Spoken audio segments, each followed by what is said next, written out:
Hello, everybody, and welcome to another episode of Couch Sessions. So excited you guys are joining us again. And as per usual, I have another amazing guest. I want to introduce you all to Miss Shunda Jenkins. Hi, Shunda. Hey. Thank you so much for joining us. I am really excited because it seems that I make a lot of internet connections lately, and Shonda is one of those. I've never met her in person. Um, I'm looking forward to that when that's supposed to happen, but I'm going to read you a bit about Shonda so that you guys get a feel for who she is and kind of what we're going to be navigating in conversation today. So, Shonda is an author and a wellness practitioner. She specializes in energy healing, chakra balancing, balanced meditation journeys, intuitive soul mentoring, and inspirational writing. She started her wellness journey in 2010 with a key focus on mental health, which is very important. She was a burnout mom looking to learn new tools to balance mind and emotions. She started her journey using physical exercise, and then she quickly transitioned from that to holistic practices like meditation, breathing, and energy healing. She learned how to heal her body through her own journey, and that inspired her to want to help other people as well who may be struggling to find balance or burnout or mentally and emotionally drained. Um, she believes that although life can be stressful at times, if you have the right tools, you're able to stay afloat, which I love. She named her business Bloom Wellness Studio LLC because she feels that the body is like a flower, and with the right care and nourishment, it will bloom, which I love that. Shonda, I love that you put that. She's certified in sound, meditation, energy healing modalities, and breathing techniques. She has been studying the holistic practices since 2010 when she started her own journey into holistic healing. And she takes a holistic approach to healing because she understands that the body is not just physical. There's so many layers. So, thank you again, Shonda, for coming on the show. Thank you. I'm glad to be here. I'm excited to get into this conversation. Yes, I have never met Nat in person. Just been interacting with her Facebook page, and seeing the lovely things that she's posting and the guests that she had on her podcast. So I'm excited to be here. Yes, I'm so excited as well, Shonda. It's gonna be good. So I wanted to dive into your journey about like mental health. You were burnt out. I find that with a lot of healing practitioners, including myself, we navigate something that gets us started on this journey. So will you speak into that a bit? Yes. So started my journey in 2010. Actually, I had two young boys at the time. They're older now. I was a single mom. I hadn't met my husband yet. And I had just recently got out like a really horrible relationship, physically and mentally abusive relationship. So that really caused me to go into a phase of healing. Mhm. So fast forward of getting out of that relationship, I started really working on my body, just the physical aspect. So working out, going to the gym, doing all the physical stuff, Mhm. lifting weights. It was just, I guess it was just easier to start out with the physical Yeah, because I honestly didn't know where to start. yeah. So I started working out physically. And though I was seeing some transformation in my mental health and feeling a lot better, I wasn't feeling fully myself, right? And Mhm. so, fast forward, I did meet my husband in that healing journey. But I'll talk about that a little later. So I'm taking care of my physical self. I'm spending time with myself, taking myself out on dates because, again, I just left a horrible relationship And I know that when you are in relationships, if you don't know yourself well, you're actually going to allow yourself to be consumed by whoever your partner is. And so I had allowed myself to lose myself in that past relationship. And so I did introduce going out on dates with myself. Fridays was my dates. I would take myself to a cafe or wherever I wanted to do and just spend time with myself along with doing the physical exercise. And what I found is I actually didn't know how to love myself. Mm, And I wasn't loving myself. That's why I had attracted those past relationships. And so I started to love myself. I started to do more writing. I actually started a blog in that time. So I started writing about everything in my life from my past relationships to what was happening every day and interactions with people and how in those interactions how they were actually helping me. So that's how I use my inspirational writing to actually help myself. So I did that for a while. I met my husband in the midst of that, and I was still healing in that. mm. I love that you So said that, by the way, that you met your husband and you were still healing. yes, Yeah. yeah, and Yeah. I'm being transparent about it with Yes. him, about my past, about even how it was really hard to trust again. And so just being very open and honest with him um, to give me patience as I learned to trust again.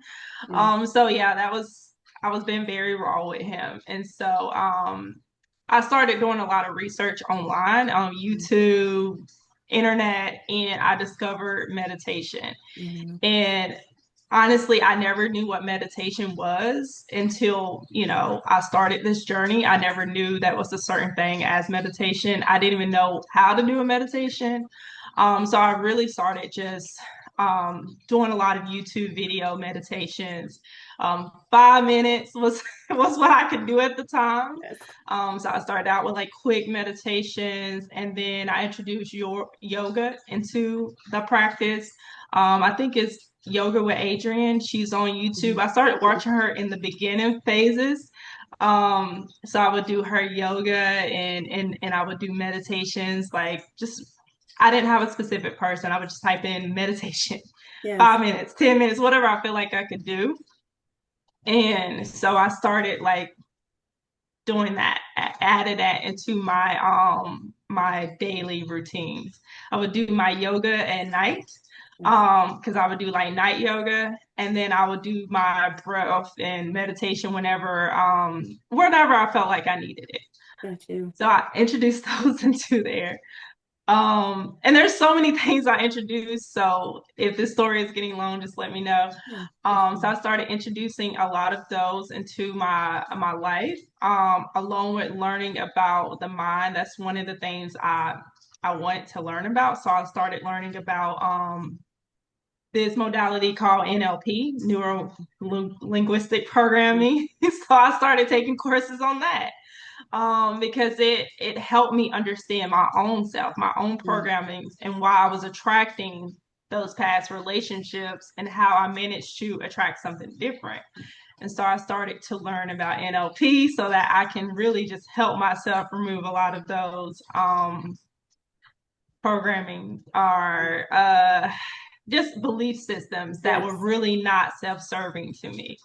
So I was learning that, and I discovered Dr. Joe Dispenza in the midst of that, and a Mm-hmm. lot of other teachers that talked about the mind, and so I added those to my own little toolbox. And fast forward in 2019, I took my first energy healing modality, which was access consciousness bars. Mm-hmm. It's a modality where you just run energy through the different points on someone's head, and it's really focused on removing whether it's a belief that you want to remove, an old programming. Mm-hmm. So it's just different points are tied to different things.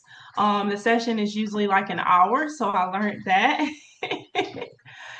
And then I got certified in meditation that same year through Yogamu. It is like an online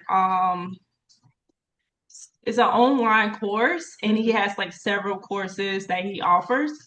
So I learned meditation through that, like meditation teacher. I did the training through him. And then now fast forward to this year, I learned energy healing, which is another modality, but it's more expanded besides just touching different points on the head. It's called gentle energy Mhm. touch. I don't do any touch in my sessions because I'm able to feel the energy without putting my actual hands on the person. Mhm. So this is more so scanning the aura, doing an assessment on the different chakras to determine which ones are out of balance. Got you. And really it's an intuitive practice because Yes. you're listening to the person's body, Mhm. communicating with you what they need. Um, so, and now I'm here. I just realized I never talked about sound. I did get certified in sound healing. Um, and it was about 2 years ago. It was another online course that I did. It really just talked about the different tools that you can use in sound, different frequencies tied to different things that's helpful to Yes. healing different things in the body. So So yeah, my journey has been a journey. Right. But as I looked at those tools and I start to look at them and how they don't just help with one aspect of the self, like it helps with the full self. And when Right. I was doing just the physical side of it, which is personal training, working on the physical body, yes, it can be mental. Yes, it can be good for your emotions. But I felt like it was deeper to have the meditation and the breath and the Mm. sound being combined in it because again, this body is multi-layer, right? Yes. So there's something that you need in addition to just going to the gym and Yes. hitting those weights, right? I felt like it wasn't really getting as deep into the roots of what we need to heal. And I meditation agree. and all that stuff does that. I agree with you. And I love in you talking about the various things that were brought before you as far as the different modalities and your certifications. You just, for me, it's almost like you were just like, okay, I need this. Okay, I need this too. Yep, I need this too. And it just creates this internal expansiveness that each of those things bring. And there was a couple of them I hadn't even heard of before, but I think that's so cool that you took it a step further from the physical. And you're right, like moving, lifting weights, doing yoga, those things are helpful, and it does help move certain things and energies out of the body. But there is also things that have been stored, deeply stored, and been there for a long, long, long time. And you need something else to take that to another level. So that's really exciting, that you were led to these things and you had enough as far as your intuition that was like, okay, this is a pattern I see. What do I need to do in order for this to shift? You asked the right question. Yes. Yeah, you asked the right question. You're recognizing it and you're like, okay, this has not been working for me. Something needs to change. There's something that I'm not seeing, I don't have clarity on, that I need you to show me what that is. So I think that's super cool that you were brave enough and intuitive enough to inquire of that. Okay. So you've had all these things. You mentioned, I wanted to go to one thing that you said that I was like, oh, wow. You said that when you do your energy work, you don't need to touch. You can intuitively sense it. Can you talk a little bit more about that? Yes. So whenever I like, because of course I'm using my hands. So whenever I'm scanning the body, um, I can say this is the body, right? Mhm. This is the body right here. I can be up here and feel your energy, and I Mhm. can feel it, and I'm getting communication can be words being sent to me. Also tingling sensations, heat. So I can feel the difference in the energy. Like if the energy is stuck, I can feel it.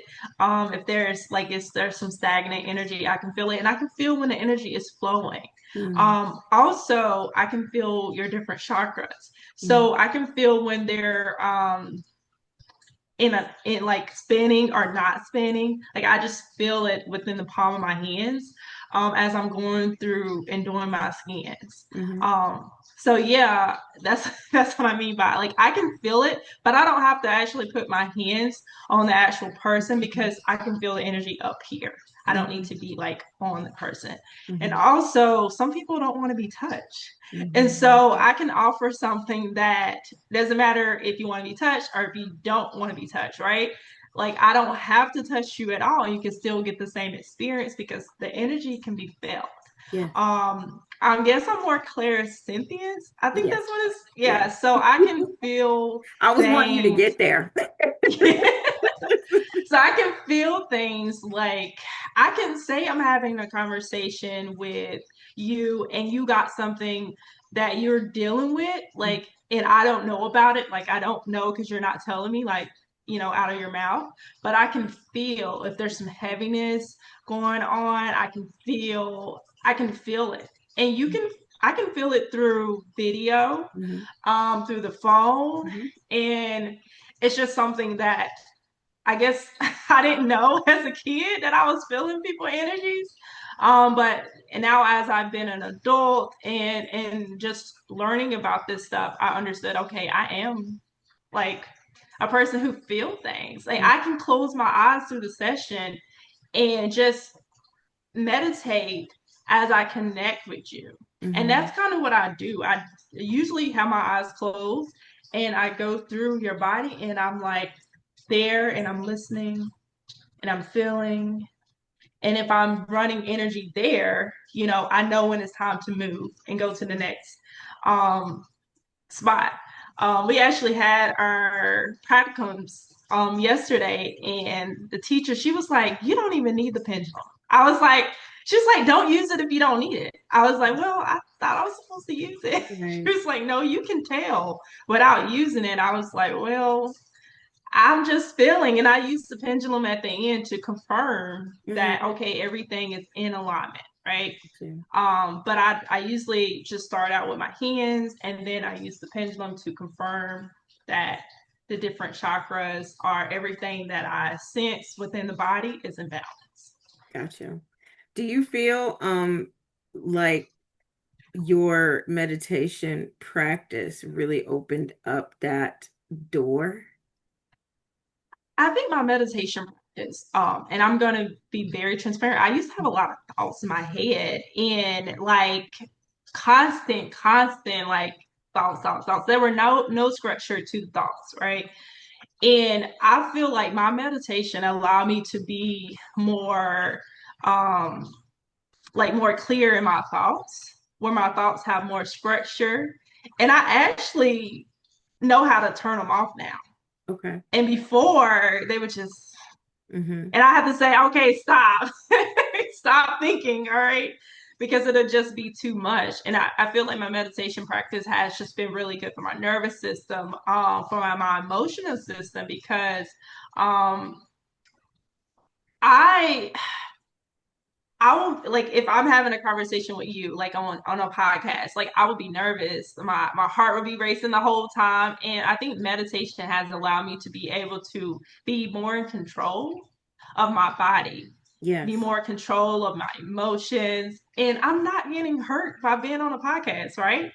But my body's like, this is scary, this is new. Like, Yeah. so learning how to actually control myself, control Yes. my emotions, control my body in a sense that, okay, all right, when we are in danger, right? I know when to turn things on, but I'm not Right. in danger. I'm on a podcast. I'm Right. talking to a guest, right?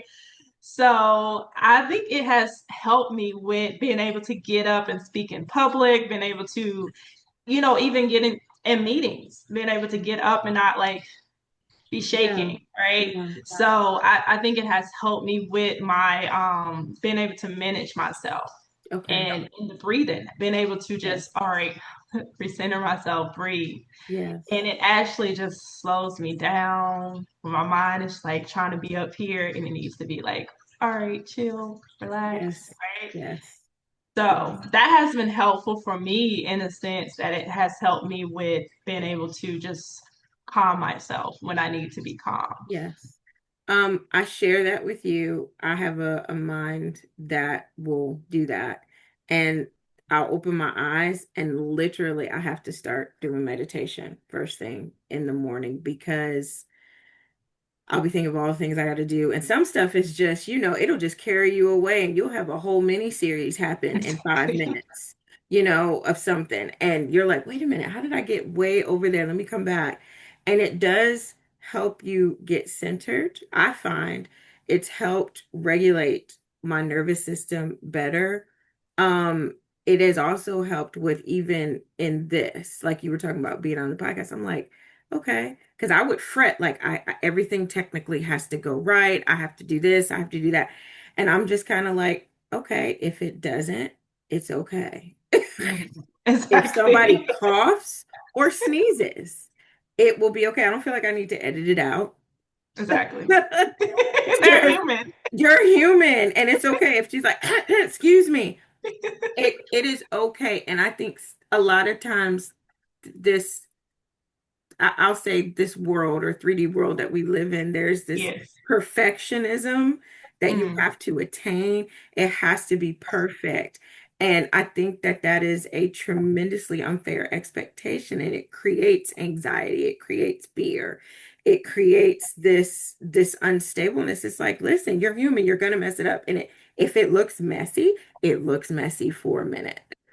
exactly. You know, Exactly. yeah. And the fact that you brought up professionalism, like I used to be a perfectionist, and tell people I'm a recovering perfectionist because I even as a kid, everything had to be perfect. Everything had to be perfect. Everything, and then maybe it was like maybe a defense mechanism, right? I mean, I never thought about that. Like maybe everything has to be perfect so that I'm safe.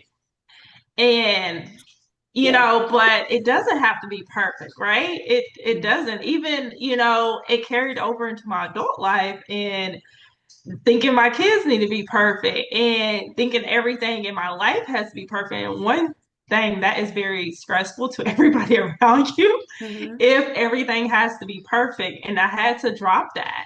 I Yeah. had to remove that and say, all right, it's okay. And start, instead of like, dang, it didn't work out, like, oh my God, this looks this way, because I do very big parties for my kids and like I go all out. And I found myself like stressing about the party. And my kids are like, Mama, you do all that. We don't want all that. We don't want a big party. And I'm like, oh, and I'm Yeah. stressing for no reason, right? So we Right. are trying to be perfect for no reason. And honestly, no one even sees the difference between you being perfect over here or not being perfect. They're like, oh, it was amazing. Right. I And you're think, like, yeah, you get caught up in, oh gosh. And I say the same thing, a recovering perfectionist, even as a child, and you hit something very important. It was to feel safe. It mm-hmm. was to feel safe. And I'm gonna add to it for myself, it was an element of control. Yep, that too. It was That an too. element of control. I'm gonna control this by this. And if this doesn't go that way, oh, you just fall Exactly. apart. And it is just really something that I continue to learn. Just it's okay. It's totally okay. In my day job, like servicing clients, my main day job is doing hair. And, like you have moments. You have moments. And Exactly. a lot of times it's just the client doesn't even notice it. And you're just like, yeah, okay. And you just keep moving. So it's really, really important to give ourselves the grace and the space to be human because the expectation is so high that it just has to be Da, da, da, da, da. And there's discoveries that you make along the way when you're not so regimented. You open yourself up to different experiences when you're not so methodical in everything. You have Exactly. better experiences. So Shonda, do you do more of your work online, in person, or both? So for meditation, yes. Okay. For the energy healing, I have started and offer that online. It'll be all in person. It'll be me traveling to the client space Yes. and doing the session. Right now, I don't have an actual space. I was doing it in my house, but I just rather go to the person's space and just do it there. Eventually, I will be offering at my own space, but right now I do the energy sessions in person. I know in the future as I expand on this practice a little bit, I do want to offer this online because I know there's a benefit of offering online that I can help other people that might not be local or people who might not want to travel to a location. They'd rather be in their own location. So right now, energy is offered in person. Hmm. Meditation can be online or in person. So if you want to do a meditation session with me, I usually tailor that to the client. Yes. If I'm doing like a meditation event, of course, it's tailored to whatever I want to share. Hmm. But if you book just a meditation session with me, I'm going to ask you some questions. We need to do a free consultation so I can see what you need. And then you can get the recording. Okay. Good. That's really cool. There is, do you feel like with you going to where the client is, it makes them feel more comfortable as well? Yes, because they're in their space. They can make it however they want. If they want to have music playing, Yeah. whatever music they want to have playing, right? It's their space and they're feeling more comfortable. Because, of course, if I'm in my space, I'm going to feel more comfortable. But if I'm in your space, I'm like, I'm in Exactly. your house. Like, it makes the person feel more comfortable. Yes. And that's what I have found that they're more comfortable. They're in their own space. They can choose what room they want us to set up in. So yeah, I think that I agree with you 100% because I do the same thing. It's just it makes them feel comfortable. And they can come in, or when you come in there, I feel like they're more relaxed because they're yeah, in their own space and they're more receptive in their own space. I wanted to kind of pivot because I thought of another question that I wanted to ask you. In your journey, as you've been learning the different healing modalities, did you or was there something that you can remember, or did you have a really profound moment um, that you can think of that just is seared in your mind? I'm sure you've had many, but if there was one that just, boom, yeah. eye opener. I'm trying to think. Honestly, learning about NLP because that was really the first thing I learned. And honestly, I used to drive myself crazy thinking, like I used to like think why people are not changing their life. Like, Yeah. why is it so hard for people to change? And because I will have clients and I will be wondering why they're not changing if they know this is what they want to do. This is the results they want to have. I've even been on calls where I have clients say, and I take them through this exercise and I say, okay, fast forward 5 years from now, 10 years from now, if you don't change, what will your life be like? And they'll tell me I'll be in the hospital. Like they'll tell me some very Wow. gruesome things Hmm. about themselves. And they say, okay, well, I can't do it. Like it'll be on a discovery call where I'm trying to onboard them as a client and it'll be stuff like that. And I'm like, if you just told me you could potentially die if you Hmm. don't change your life from your health conditions. And I'm just wondering like why wouldn't you want to move forward, right? Right. And so NLP really helped me understand because NLP it talks about how your mind works and how it processes information. And so it stands for neuro linguistic programming. And so whenever you receive information into your mind, you're going to delete it, distort it, or generalize it. Right. So you can delete information that you don't even know you're deleting. You can distort it, right? Somebody gets upset for no reason. You're not trying to make them upset, but they have distorted what you just communicated with them. Are you going Right. to generalize it? You're going to put it in a different category within your mind. And so that is based on your programming. That is based on your mood at the time, right? That's based Right. on belief systems, whether it was bad past belief systems, it could be your type of religion that you ascribe to, whatever. It Right. could be different things. Um, and just programming, right? Yeah. Yes. And past experiences. That's how you are seeing the world. And then what gets projected out, right? And also, you take this in through your senses, through your ears, Yes. hearing, taste, touch, Hmm. smell. You're taking in information, and we are bombarded with so much information that we have to have some of these filters, right? Hmm. And so it goes through these filters, and what comes out is your actions, your reaction to something, verbally, right? And so it helped me understand, okay, it's not just easy to change. And Right. it made me be more compassionate for human beings because I was losing a lot of compassion. But it really helped me be more compassionate. And so I have these discussions with my husband, and it'd be like, but it's so obvious that people should change. I'm like, but baby, they don't have the tools. Right. They don't have that level of awareness. And it really just allowed me to be more compassionate and more kind to people, even if it seems like this person should know what they're doing, right? You're like, oh, they know they were wrong. They knew what they were doing, and they don't know what they were doing because if they knew what they were doing, they wouldn't do it, right? Right. So I don't think people are out here being malicious. I think there's a programming that they are operating on, and that's what's causing them to make the choices that they make. And that allowed me to be more compassionate for people. That allowed me to understand and not to really be upset if something happens or someone does something to me. I'm like, oh, okay, it's a programming. Like it just to me that Oh, was I love how eye you said it. opening. Oh, okay. It's your programming. That's Like, oh yeah, it's not me. And then right. you gotta also look and say, okay, did I do anything to this person? Right. Like, especially if it's a stranger, they don't know me, right? Right.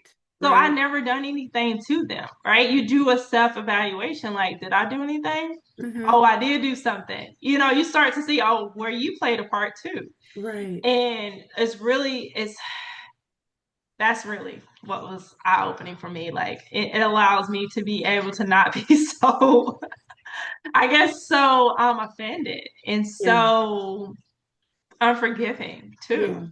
Yeah. Yeah. And that's a game changer right there, especially when you're learning that. Now, how were you introduced to NLP?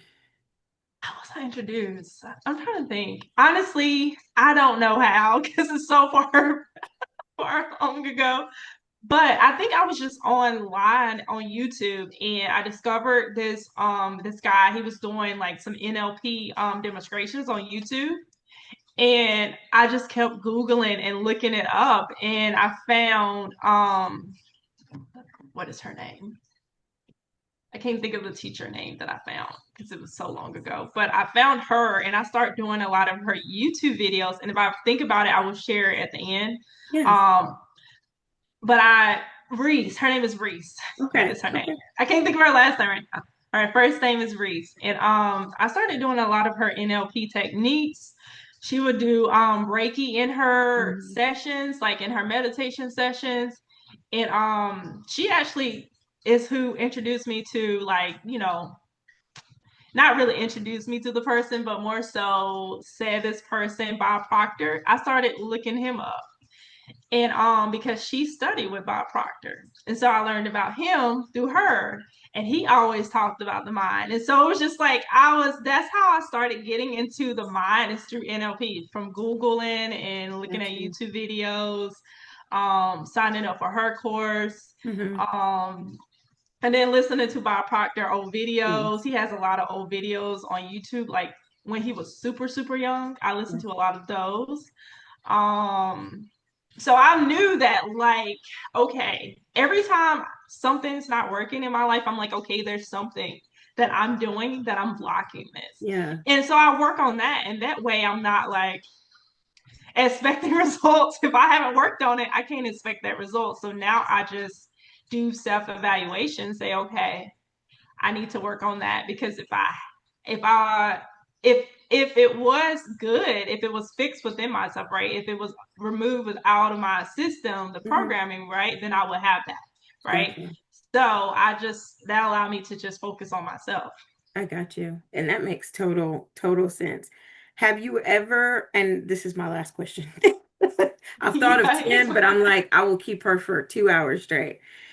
When you are performing this with a client, and let's just, I'm thinking of a scenario, somebody who they're seeing patterns, there's a little mental health going on, and they may even be taking prescription drugs at the same time. Mhm. How do you navigate that? And I'm going to say that prescription drugs has a place, right? If Yes. you don't have the power to actually operate without them, then I'll say use drugs in the meantime. If a goal is to get off them, use them in the meantime, right? Yes. Really what I will have this person do is to work on one thing at a time. So say Okay. for example, we're going to first do an analysis of how they think about themselves, right? If I'm Mm-hmm. having a conversation with them, I can see how they think about themselves from their language. Mm-hmm. Like if someone say I do a lot of stupid stuff, nothing ever works out for me, right? I'm picking up on their programming from their language. And Mm-hmm. so what I'm going to do is have them write down those things that I see and sense in their language in the conversation. They're going to write those down and Mm-hmm. we're going to pick one to work on. So if someone says nothing never works out for me, right? I want them to set an alarm, and this is something I started doing. Um, and someone else actually does this as a coach, and I discovered that I was doing the same thing she was doing, which is cool. But anyway, I have them. So if they work, say they work a 9 to 5, I will have them on their calendar, on their phone, set an alarm for times before work, whatever their lunchtime is, set an alarm for then. And then when they get off of work, they're gonna have some more alarms. And this alarm is gonna say if they feel like nothing never works out for you, for them, they're gonna write in that alarm, everything works out for me. Yeah. And every time that alarm goes off, they're going to think about everything works out for me. They're going to find throughout their day, they're going to write down how things have worked out for them. Because what's happening is getting their mind to not focus on things never working out for me, right? Yes. So now they're focused on everything is working out for me. Yes. And they do it every day Mm-hmm. until it becomes where their mind is only focusing on that. And Yes. you know within yourself, like, okay, Yes. I don't have to do this no more. So Right. they need to do it for 30 days. If they at the end of 30 days, if they still talking like that, all right, you do another 30 days, right? Right. So you work on this one thing and you focus on that. And Mm-hmm. as we're doing the sessions, if you want to do healing sessions with me, you're going to eventually move a lot of that crap out anyway. Right. So in addition to that, so it's really tailored to the client. You want to do meditation, you want to do energy sessions, like whatever their budget is Mm-hmm. tailored to them. But for sure, the mental Yeah. rehearsal, Yes. Yes. auto suggesting to themselves because you're already thinking 60 plus thousand thoughts a day and Yes. those are the same thoughts from the day before and the day before. So if you've been thinking nothing ever works out for me, nothing ever works out for me, and you're thinking and thinking and thinking and thinking, you're programming yourself to have that show up, and your mind is only going to show you that in your world.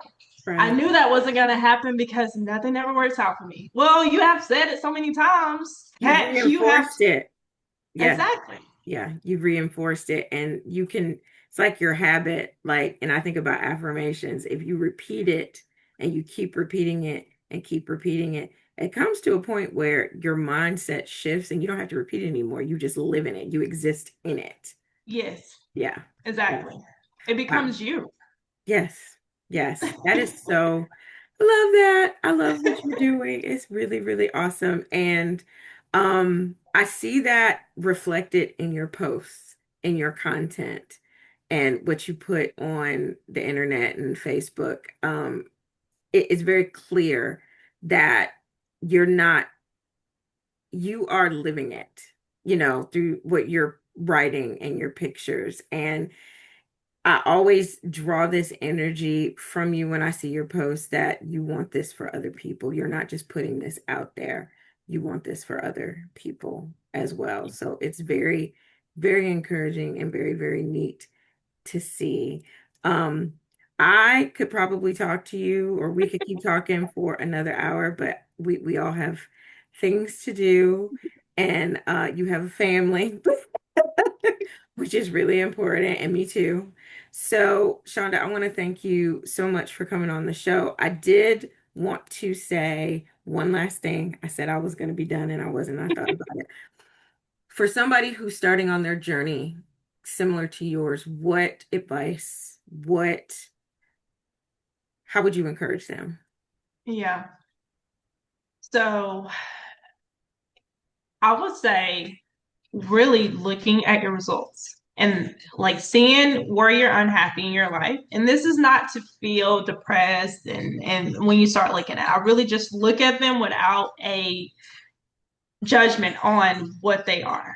So look at them, say you're not happy because you're single, say you're not happy because you don't like you want to be healthier and you're not healthy, whatever it is, write down why you don't like your life, what areas of your life, and then choose one to work on.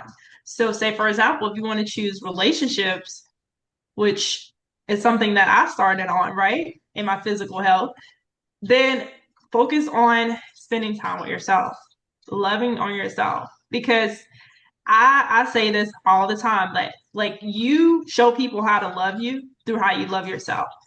And when you don't love yourself, you're going to attract that in your life.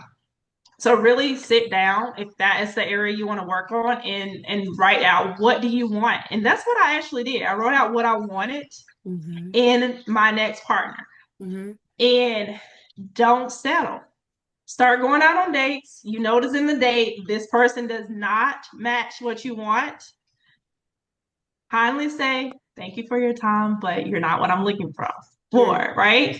And move on. Mm-hmm. And move on. And as you're doing that, spend time with yourself and know that there's someone out there for you. I'm lovable. You can say affirmations, I'm lovable. People love me. Yes. People love being with me, being around me. My energy is magnetic, right?